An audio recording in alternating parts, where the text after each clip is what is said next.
പ്രകൃതിയോട് ചേർന്ന് നിന്നുകൊണ്ട് കവിതകൾ എഴുതി വിസ്മയിപ്പിച്ച അത്ഭുത കവയിത്രിയാണ് സുഗതകുമാരി.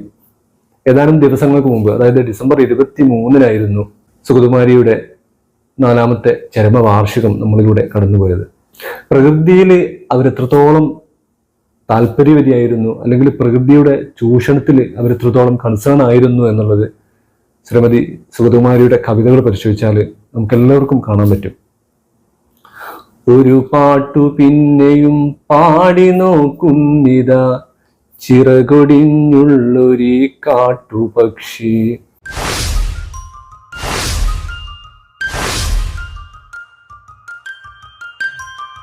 ഇടറുമീ ഗാനമൊന്നേറ്റു പാടാൻ കൂടെ ഇണയില്ല, കൂട്ടിന്നു കിളികളില്ല.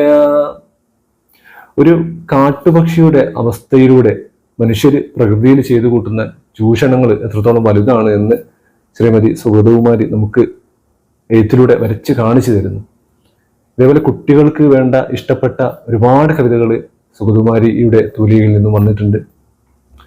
ഒരു തൈ നടാം നമുക്കമ്മക്കു വേണ്ടി, ഒരു തൈ നടാം കൊച്ചുമക്കൾക്കു വേണ്ടി, ഒരു തൈ നടാം 100 കിളികൾക്കു വേണ്ടി, ഒരു തൈ നടാം നല്ല നാളേക്കു വേണ്ടി.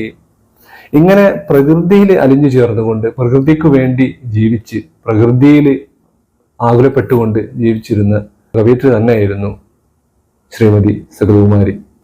ഒരുപാട് പുരസ്കാരങ്ങൾ ശ്രീമതി സുഗതകുമാരി തേടിയെത്തിയിട്ടുണ്ട്. എഴുത്തച്ഛൻ പുരസ്കാരം, വള്ളത്തോൾ പുരസ്കാരം, ആശാൻ പുരസ്കാരം, ഇത്തരം പുരസ്കാരങ്ങൾക്ക് പുറമെ പത്മശ്രീ അവാർഡ് കിട്ടിയിട്ടുണ്ട്. അതേപോലെ കേന്ദ്ര സാഹിത്യ അക്കാദമി അവാർഡ്, കേരള സാഹിത്യ അക്കാദമി അവാർഡ് ഒക്കെ ശ്രീമതി സുഗതകുമാരി തേടിയെത്തിയിട്ടുണ്ട്. കേന്ദ്ര സാഹിത്യ അക്കാദമിയുടെ അവാർഡ് കിട്ടിയ അവരുടെ കൃതിയാണ് രാത്രിമഴ. രാത്രിമഴ ചുമ്മാതെ കേണും ചിരിച്ചും, നിർത്താതെ പിറുപിറുത്തും, നീണ്ട മുടിയിട്ടുലച്ചും, കുനിഞ്ഞിരിക്കുന്നൊരു യുവതിയാം ഭ്രാന്തിയെ പോലെ.